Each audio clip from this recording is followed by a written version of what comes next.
Okay, so listen, I worked from home today, which meant I was able to watch the court case all day unobstructed. These are my good work from home pajamas. I love the bunny.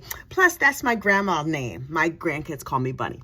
Anyway, I'm sick of this case. I'm sick of these lawyers. I'm sick of these people. I'm sick of everybody. And clearly, the prosecution and the defense are sick of each other.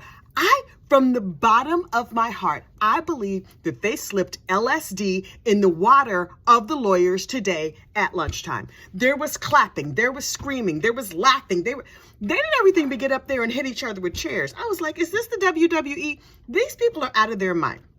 So early this morning, the judge was like, yeah, the Eddie Smith, Cousin Eddie, he can't testify. And I was like, okay, so Cousin Eddie can't testify. We're going to have to move on to other things. And then they just were back and forth all day. So the lead prosecutor was on the stand today. He was on the stand for so long. I was bored, frankly. I actually got a lot of work done today. That's how bored I was. But then everything, like when he was being direct examination, I was like, okay, the case was a little sloppy, whatever. On cross-examination, well, the lawyer showed up and lawyered today. They lawyered their behinds off. And I was like, now, from the bottom of my heart, I believe that Alex Murdaugh killed his family. But I was listening to the defense. I was like, oh, well, maybe he didn't kill his family? I do not know. I think that he killed his family. I think that the prosecution is having a tough time proving that he killed his family. They poked a lot of holes. Thank goodness I'm not on this jury. Honestly, I would be like, let's just vote guilty and send him home. Because he's so slimy. I think he did it. I don't think the prosecution has a lot of confidence in their case. And so I think they're throwing everything at the wall to see what they can do to get everybody mixed up and to just believe he's such a terrible guy that he probably killed his wife and son. I mean, truth sees, he is a terrible guy. And yeah, he probably killed his wife and son. And Buster better watch out if he gets out of jail, because I don't trust this dude as far as I can throw him. But in terms of proof, I don't know. It's a lot of information over a lot of days. By the time it's all said and done, that poor jury probably will have been there 4 to 6 weeks. Can you take 4 to 6 weeks off work and just go sit in a jury box and watch these foolish shenanigans? What are they getting paid? 35 cents a day and a bologna sandwich? Like, I would be like, listen, TikTok, mother needs to go back to her regular life because this is some madness, hardcore madness. Well, the defense was a little bit upset that Cousin Eddie couldn't be brought in because Cousin Eddie creates reasonable doubt. So during the course of the day, when they were cross-examining the main investigator, they just kept bringing up Cousin Eddie cases, things about Cousin Eddie. Wasn't Alec paying Cousin Eddie a lot of money? Wasn't Cousin Eddie this and Cousin Eddie that? They brought up Eddie Smith so often. I was like, well, dang, is Cousin Eddie here? At the end of the day, the judge was like, I have reversed my decision, and now Cousin Eddie can testify.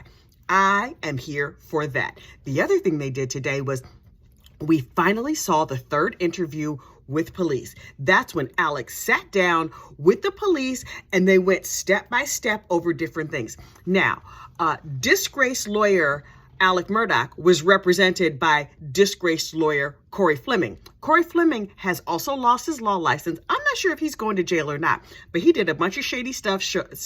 He cheated people. He stole money. He's lost his law license in South Carolina. But he, of course, was representing his fellow disgraced attorney, Alec Murdaugh, in the police investigation. Corey at least did a little bit of lawyering. He's like, if you're not just here to give us an update, then we gonna go. It was nice seeing y'all. Thank you so much. Bye-bye. And Alec was like, no, I'm going to answer their questions.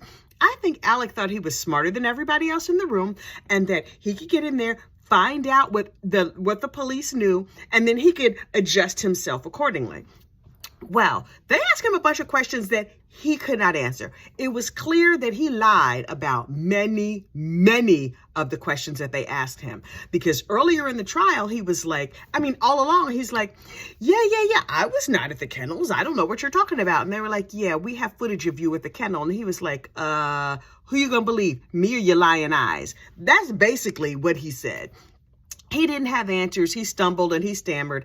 And then finally he was like, am I a suspect? They asked him flat out, did you kill Paul? And he was like, well, I didn't kill my baby. I didn't kill Paul. And they were like, okay. Did you kill Maggie? And he was like, you think I killed Maggie? And they were like, did you kill Maggie? And I was like, did you kill Maggie? He denied it all. Now, press reports had said that he got mad and he stormed out of the interview. I don't know what happened at the end of the interview. It was clear that the interview was wrapping up and then he left. I get the feeling that the end of the interview was cut off. So like God and all the world couldn't see what happened at the end of it. I don't know if he stormed out. I don't know if he walked out. I know that he went in thinking he was going to get information from the cops, and he walked out feeling like a suspect, or rather knowing that he was a suspect. Honey, the whole thing was a mess. I'm just glad it's over for the day. I hope that everybody goes home and takes a nice, relaxing bubble bath and drinks some Chardonnay. It does whatever they need to do. Judge Newman, no matter how crazy the day got, he was just like, okay, don't lead the witness. Honestly, does Judge Newman smoke weed? He should just pass some out. I'm not saying he does. Maybe he just like takes the head off of a gummy, an edible or something like that. I don't know what's legal down there in South Carolina. Judge Newman is the most mellow human being on the face of the planet. Good for him. I'm gonna need to know what mantras he's using, or his yoga routine, or his whatever. Whatever he's doing to stay cool, calm, and collected, he definitely needs to pass some of that out to these attorneys, because people lost their ever-loving minds today. My personal favorite part was that when the prosecution got flustered, they asked some foolish, ridiculous question, and then Jim Griffin laughed. So the prosecuting attorney was just like, oh, that's funny to you? You need to not laugh. I was like, boys, calm down. And Poo-Poo was going to jump up and say something. He was like, Your Honor, forgive me if I found the question humorous, but could you instruct him not to speak directly to me? Here's Judge Newman. Gentlemen, please do not, blah, blah, blah. I don't even know what he said. I think I fell asleep halfway through his sentence. But he was very chill as they were very much melting down. And that is when I came up with the LSD in the water theory that I have. Clearly, somebody dropped a little blotter acid in the water pitchers that they have. And I have just showed my age, because the young folks probably don't even know what blotter acid is. If you do, then you probably need Jesus. Anyway, I do not know who will come tomorrow.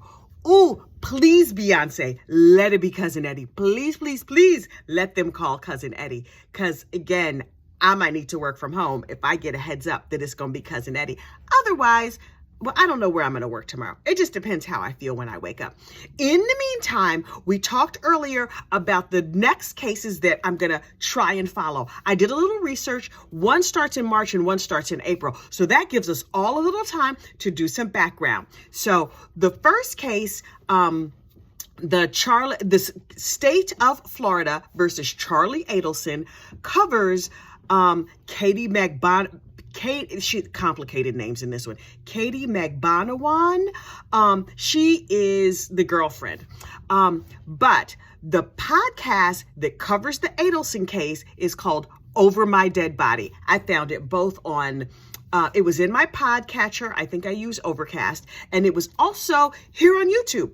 So Dateline did a series called Over My Dead Body. And I believe either season 1 or season 2 was called Tally. There are 5 episodes of Tally. Each one is about 30 minutes long. And so maybe if the Alec Murdaugh case ever wraps up, we'll cover the podcast and then we'll cover the case when it comes up.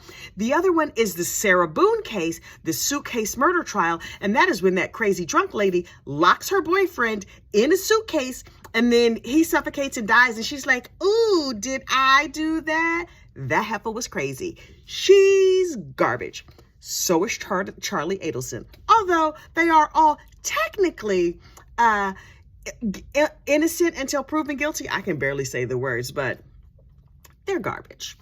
I have prejudged them. And it's fine that I do that, because I am not on a jury. We're not here for facts. We're here for gossip, rumor, and innuendo. Don't you forget about it. Okay, I'm going to go and figure out what I'm going to make for dinner. And then I will see you back here tomorrow, and hopefully I will have a chance to calm down. The lawyers have had a chance to calm down, and everybody can get a nice, peaceful night's sleep, except for you, Cousin Eddie. We'll see you on the stand tomorrow. Bye.